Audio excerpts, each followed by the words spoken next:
नमस्कार दोस्तों, जय श्री राम, हर हर महादेव। तो आज के इस वीडियो में हम आपको बताएंगे कि महिलाओं को, खास तौर से शादीशुदा महिलाओं को, यह 5 गहने कभी भी नहीं पहनने चाहिए, वरना इससे आपके पति को कष्ट उठाने पड़ते हैं। यहां तक कि पति की मृत्यु भी हो सकती है।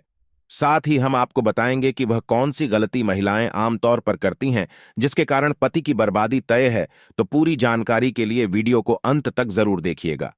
दोस्तों, सच्ची श्रद्धा से कमेंट बॉक्स में जरूर लिखें, हर हर महादेव, राधे राधे। दोस्तों, महिलाओं को गलती से भी ऐसे गहने नहीं पहनने चाहिए। खासकर ये जानकारी सुहागन महिलाएं जरूर देखें। सुहागिन महिलाओं के लिए उनका 16 श्रृंगार बहुत ही महत्वपूर्ण माना जाता है। शादी के बाद महिलाएं अपने पति के सौभाग्य के लिए श्रृंगार करती है। तो दोस्तों, चलते हैं और सुनते हैं गुरुजी से कि वो क्या कहते हैं इसके बारे में। दोस्तों, गले में मंगलसूत्र, माथे पर सिंदूर और हाथों में चूड़ियां, ये 3 चीजें तो हर शादीशुदा महिलाओं की खूबसूरती में 4 चांद लगा देती है। पति के नाम पर किया गया ये श्रृंगार बहुत ही दिलचस्प और आकर्षक भी होता है। वहीं ज्योतिष शास्त्र के अनुसार महिलाओं के श्रृंगार की कुछ चीजों का गलत चुनाव उनके पति के लिए दुर्भाग्य का कारण बनती है। दरअसल महिलाएं जीतने भी गहने पहनती हैं, फिर वो चाहे कानों के कुंडल हो, पैरों की बिछिया, पायल या मंगलसूत्र हो, चूड़ियां हो। आपको ये गलतियां कभी भी नहीं करनी चाहिए। आज के इस वीडियो में हम सभी गहनों के बारे में बात करेंगे। चलिए सबसे पहले बात करते हैं कानों में पहने जाने वाले गहने, जैसे कि ईयरिंग, झुमके, कुंडल। दोस्तों, कानों में ऐसे कुंडल पहनने पर आपके ऊपर कष्ट आ सकते हैं, आपके पति पर कोई भारी विपदा आ सकती है। तो चलिए जानते हैं, लेकिन उससे पहले दोस्तों, आपसे रिक्वेस्ट है कि वीडियो को लाइक करें, अपने दोस्तों के साथ शेयर करें, और अगर आपने अभी तक चैनल को सब्सक्राइब नहीं किया है तो सब्सक्राइब करके बेल आइकन जरूर प्रेस करें। दोस्तों, सबसे पहले तो आपको बता दें कान छेदन संस्कार के नियम। हमारे शास्त्र कहते हैं कि ये संस्कार 6 से लेकर 18 महीने तक के बच्चों के हो जाना चाहिए। अगर ऐसा नहीं हो पा रहा है तो अब आपकी आयु किसी विषम संख्या में हो, जैसे 3 साल, 5 साल, 7 साल, 9 साल, 11 साल, इसी तरह से आगे बढ़ती हुई इन्हीं वर्षों में हो जाना चाहिए। ध्यान रखने वाली बात यह है कि यह संस्कार अगर लड़कों का हो रहा है तो पहले दाहिने कान का छेदन होना चाहिए, फिर बाएं कान, और बालिकाओं में यह क्रम उल्टा हो जाता है। उनका पहले बाएं कान का छेदन होना चाहिए, फिर दाहिना। बालिकाओं में एक और चीज होती है, उनकी नाक, उसे भी छेदा जाता है, और वो भी बायां। यहां पर सबसे खास बात यह है कि शास्त्रों में स्पष्ट बताया गया है कि लड़कियों की नाक के बाएं हिस्से को छेदना चाहिए, सीधे हाथ की तरफ ना कभी भी नहीं छेदना चाहिए, वरना इससे दोष लगता है। दोस्तों, कानों में कुंडल पहनने से महिलाओं तथा बालिकाओं को श्वास रोग, सिर दर्द की समस्याओं से छुटकारा मिलता है। ज्यादातर ये देखा गया है कि जिन महिलाओं तथा बालिकाओं के कान में छेद होता है तो वो इन रोगों से बची रहती है। साथ ही साथ इनके सोचने की शक्ति और याददाश्त और बढ़ जाती है। दोस्तों, शास्त्रों के अनुसार कान में ऐसा कुंडल किसी भी महिला को नहीं पहनना चाहिए। ऐसा करने से लगता है सबसे बड़ा पाप, और होती है यह घातक बीमारी। आजकल देखा जाता है कि ज्यादातर माताएं बहनें नकली धातुओं से बने आभूषण को धारण करती है, जिससे उन्हें तमाम तरह की परेशानियों का सामना करना पड़ता है। आपको सलाह दी जाती है कि इन चीजों से हमेशा बचें और लंबे समय तक इन धातुओं को कभी भी ना पहनें। आप कानों में कुंडल अगर पहनती है तो सोने तथा चांदी के धातु का प्रयोग करें।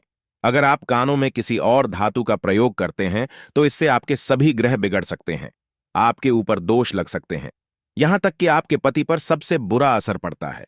किसी और धातु को कान में डालने से कैंसर जैसी घातक बीमारी भी हो सकती है, इसलिए सावधान रहें। दोस्तों, अगर आप कान में सोने या चांदी के कुंडल नहीं डाल सकते हैं, क्षमतानुसार या किसी और कारणवश, ऐसे में आप अपने कानों में नियम की डांडिया डाल सकते हैं।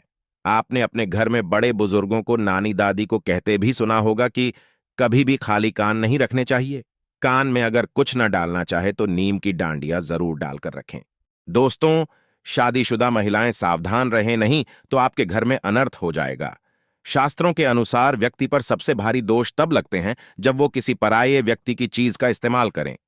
इसीलिए सुहागन महिलाएं कभी भी किसी और के कुंडल अपने कानों में न डालें, अन्यथा आपका विवाहित जीवन खराब हो सकता है, उसका दोष आपके ऊपर आ सकता है। ऐसे में आपको मंगलसूत्र भी किसी और का इस्तेमाल नहीं करना चाहिए, नहीं तो बुरे परिणाम आपको झेलने पड़ सकते हैं। इसीलिए आपका वैवाहिक जीवन कहीं खराब ना हो, आप ये सावधानी जरूर बरतें। दोस्तों, विवाहित महिलाएं पैरों में बीच की 3 उंगलियों में बिछिया पहनती है। ये गहना सिर्फ 16 श्रृंगार की वस्तु नहीं है। बिछिया शास्त्रीय दृष्टिकोण से जितना जरूरी है, दोस्तों वैज्ञानिक दृष्टिकोण से भी उतना ही अच्छा है, क्योंकि यह साइंटिफिकली प्रूवन है कि दोनों पैरों में बिछिया पहनने से महिलाओं का हार्मोनल सिस्टम सही रूप से कार्य करता है। बिछिया पहनने से थायराइड की संभावना कम हो जाती है और गर्भाशय में समुचित रक्त संचार प्रवाहित करती है। दोस्तों, आजकल के बदलते फैशन के चक्कर में लोग इन सब चीजों को पहनने से शर्माते हैं, तो आपको तो गर्व से पहननी चाहिए। कोई अगर आपको टोके तो उसे गर्व से बताइए कि कितने इसके फायदे हैं साइंटिफिकली। और साथ ही दोस्तों, शास्त्रों की अगर बात करें तो बिछिया पहनना बहुत ही ज्यादा जरूरी है, वरना इसका असर आपके पति की आयु पर पड़ता है। इसलिए ये गलती आप ना करें।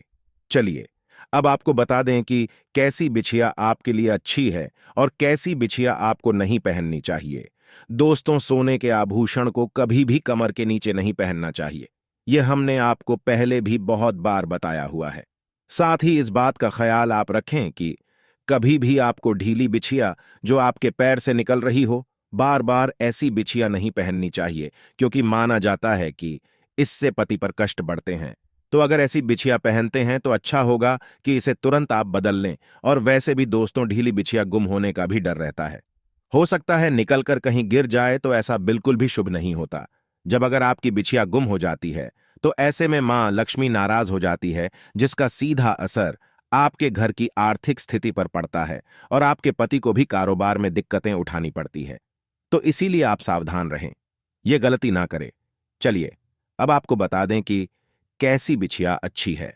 तो दोस्तों, पैरों में हमेशा चांदी की बिछिया पहने, और ये बिछिया अगर मछली के आकार की हो तो सबसे असरदार मानी जाती है मछली का आकार। मतलब बीच में गोलाकार और आगे पीछे कुछ नोकदार सी और घुंघरू वाली बिछिया पहनेंगे तो माना जाता है कि इससे मां लक्ष्मी अति प्रसन्न होती है। दोस्तों, आपने देखा होगा घर में बड़े बुजुर्ग भी जो पायल या बिछिया पहनते हैं वो घुंघरू वाली होती है, क्योंकि घुंघरू की आवाज लक्ष्मी को आकर्षित करती है।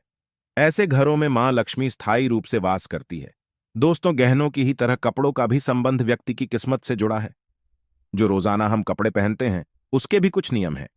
कुछ ऐसी गलतियां हैं जो आमतौर पर घर में महिलाएं कर बैठती हैं, और इससे गरीबी आती है तो लोग बोलते हैं कि हमने तो सब कुछ ठीक किया था, फिर क्यों हमें दरिद्रता झेलनी पड़ रही है।